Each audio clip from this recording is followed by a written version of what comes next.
এই মুহূর্তের সবচেয়ে বড় খবর HD Live 24/7 এ। बड़ी खबर। Breaking news now on HD Live 24/7। Tripura সরকারের পাট হস্তশিল্প ও রেশম চাষ অধিদপ্তরের উদ্যোগে মেরা রেশম মেরা অভিমান 2.0 আয়োজিত হয় শুক্রবার THHC পূর্বাশা কমপ্লেক্সে। উপস্থিত ছিলেন মন্ত্রী বিকাশ দেববর্মা, পশ্চিম ত্রিপুরা জেলার ভারপ্রাপ্ত জেলা সভাধিপতি বিশ্বজিৎ শীল সহ অন্যান্যরা।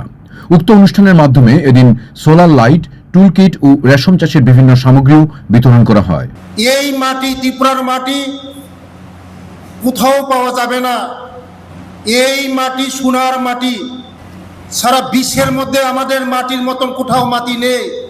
যে কোনো ফলন আমাদের এখানে সোনার ফলন ফলে। আপনারা সবাই জানেন আমাদের ত্রিপুরা রাজ্যের আনারস সারা বিশ্বের মধ্যে শ্রেষ্ঠ আনারস।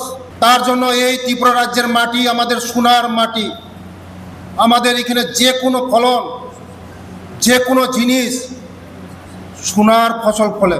তার জন্য আগামী দিন আমাদের সরকার, আমি প্রথমে ধন্যবাদ জানাবো দেশের যশস্বী প্রধানমন্ত্রী নরেন্দ্র মোদীজিকে, এবং ধন্যবাদ জানাবো আমাদের রাজ্যের জনপ্রিয় মুখ্যমন্ত্রীজিকে। ওদের নেতৃত্বে আমাদের রাজ্যের সরকার যে ডেভেলপমেন্ট হচ্ছে, আগামী দিন আমরা নতুন, আমি আজকে ডিক্লেয়ার করছি নতুন আরও 500 বেনিফিশিয়ারি সেরিকালচারের মাধ্যমে 500 বেনিফিশিয়ারিকে আরও নতুন বাগান করে দেওয়া হবে। Bureau Report, HGT Live 24/7।